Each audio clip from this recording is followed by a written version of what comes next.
Hi, I'm Sean Anderson Butterbaugh, and I am the founder of Full Circle Farms. I'm Gregory Williams, and I live here at Full Circle Farms, and he and I co-founded Full Circle Solutions Hawaii. Full Circle Solutions Hawaii is our umbrella of regenerative and sustainability ideas and implementations that we created. And first and foremost, it's with the first active, fully permitted by the Department of Health in-vessel large-scale food waste composting operation, which is quite a mouthful. Basically what we're doing is taking food waste on the island and green waste in the form of tree trimmings from local tree trimmers and the mulch, and creating the healthy soil in Hawaii. That's it. That's it. My name is Rachel Elizabeth Ladrig. I am Anishinaabe Ojibwa, Sault Ste. Marie Chippewa, tribe of Michigan, Indians, and I am a farmer and an educator and a dog mom and a duck mom and a seeker. My name is Paul. I am a Frenchman, and I arrived here sailing 4 years ago, fell in love with the place and fell in love with a woman, and decided that it would be my home for a little while.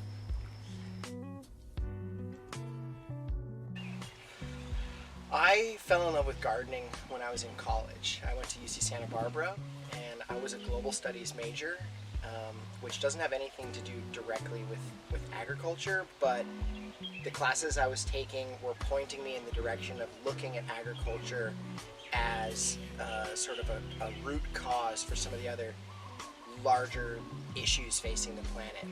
Social issues, government issues, equity issues, but also environmental. And so those were all things I was interested in, and I looked at agriculture as a unique way to kind of have a positive effect on the world, which is something I wanted to do. By the time I graduated, I was getting myself involved in agriculture and food production as much as I could. With help from my family, we were able to purchase this property, and that was 11 years ago. So my job, the title of it is farm coach, which is just funny and ironic because I was never a coach and never played sports. And basically, I'm a facilitator for a beginner farmer training program.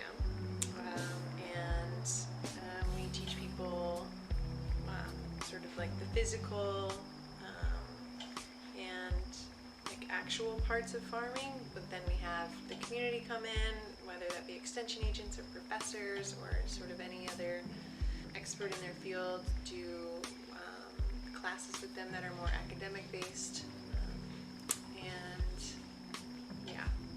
Go Farm Hawaii is part of the College of Tropical Agriculture and Human Resources. We basically, Go Farm leases land from the university in all of our research stations throughout the state. The university own and operate, and that's where professors or extension agents and other people do their field work to collect research. I actually started out doing education with kids stuff, and I really liked that, but I'm attracted to the reciprocity between the role. I learn about myself and learn about the world through other people, and then I can show them certain things or introduce and connect them to other things that they might not had in their field. So I just think it's a win-win. My job outside of Full Circle Farm is the Relearning Program Manager at Sustainable Coastlines Hawaii, and basically my mission is to inspire communities to care for coastlines. We do that with beach cleanups and festivals and school presentation, talk stories. And so that's very connected with what we do here at Full Circle Farm with the compost operation and its connection to how healthy soils can lead to healthy seeds. And so I also work here to help Sean and the team design an education program and bring people on the farm to learn about composting, regenerating living, community living, gardening. I come from a long line of farmers, and I first began finding the wonder in regenerative agriculture with a co-op and school system down in San Diego in the early aughts. And we would take inner city kids to this one organic farm, and a lot of these kids had never even, seen anything like this. And here in Hawaii, I first worked in agriculture. It was the Aloha Sprout. It was the first organic sprout farm, if not like one of the first organic farms, certified organic farms here in Hawaii, and learned about, the actual mechanical and like logistics and systems of like what that took to be an organic certified farm. But if you're like us, you just kind of drawn to this connection with where we are. And then both of us had the opportunity to create this project because is the earth flow over there, which is the anchor of the composting operation, was originally supposed to go to Kokoa Farms up in the North Shore, but they had to pivot, and we had been, Sean specifically before, and then I came on diverting food waste from the major surf events up on the North Shore. So through the partnership of Sustainable Coastlines, Frost Foundation, 11th Hour Racing, they asked if this place would be interested in being the pilot program instead. The way that I grew up, like knowing that I'm Native American, but never really, my family didn't really encourage me to like dive into that or really sort of like honor that in a particular way. And so I didn't feel that connected to land and place and purpose in Michigan.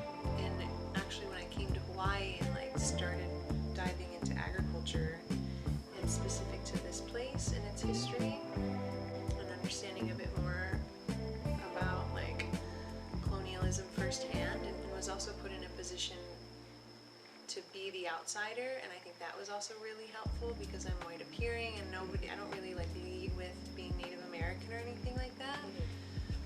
And so I think that was a powerful piece, and then just sort of understanding how precious of a resource land is. Like I didn't really get that back home, and I think I get that more because of the story here and also because of the like physical size and the draw and just the resource piece. I think I like started to become very aware of that, and then through the journey of just growing food and like give back and like take what you need and not more, and just sort of like understanding a little bit more about being in relationship in general.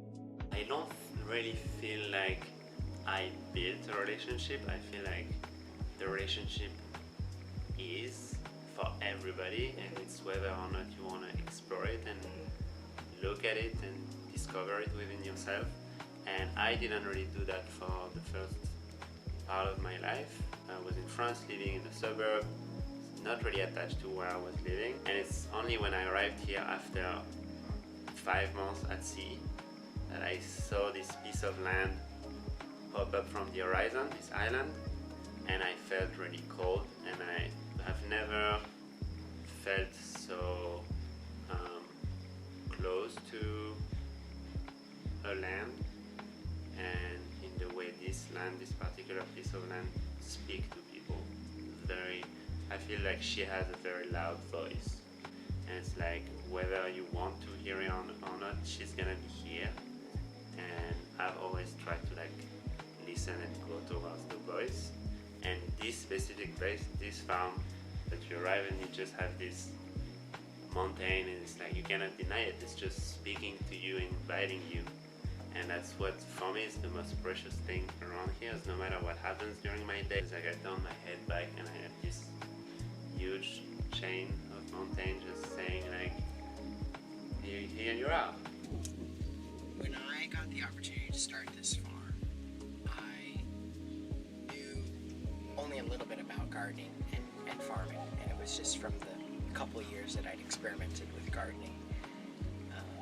But I knew that the practices that I could use here could either have a really positive net effect on this land or a negative effect. And from the beginning, it's always been let's use practices that benefit this land positively. So we've never used chemical fertilizers, we've never used chemical pesticides. We've always made an effort to use organic practices or go beyond organic practices to using permaculture and regenerative practices. And so we've always had a long view vision of what to do at this farm and take the time to do things right. But the overarching, I think, view is to treat this place as an ecosystem.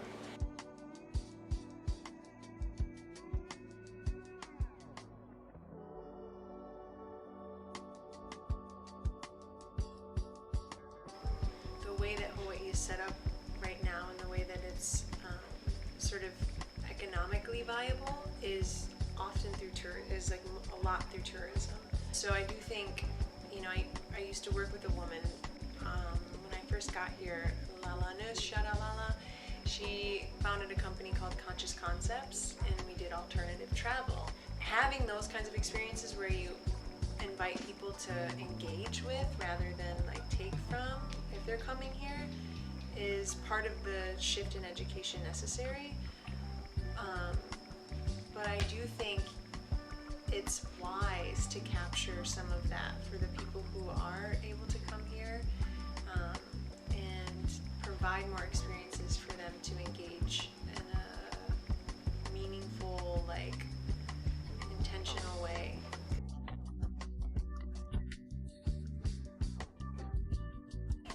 I ended up here, and I've always had a deep appreciation for this place, and I will be completely honest, over the last 11 years, that has been one of the number one thoughts that's like crossed my mind is like, should I be here? Should I do this? I do feel like the work that we do here is important. Make an effort to work with Indigenous people and groups that are supporting Indigenous people.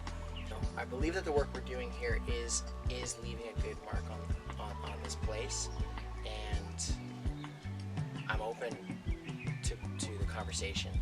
So when it comes to this place, we would love to see that nation restored. I believe that that nation should, I personally believe that it should rightfully be restored. And then working in accordance with what that means to be a citizen of this nation. I'd be honored to call this place home.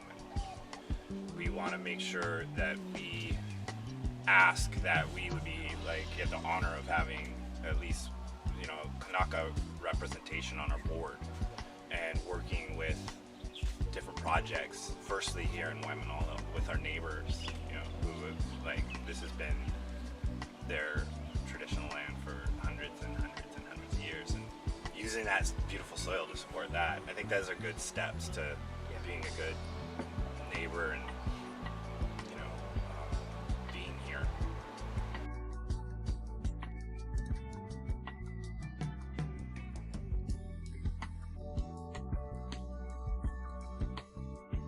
It's like we are, I think, trying to do something larger and intentionally have a ripple effect and leave maybe a legacy when we're gone.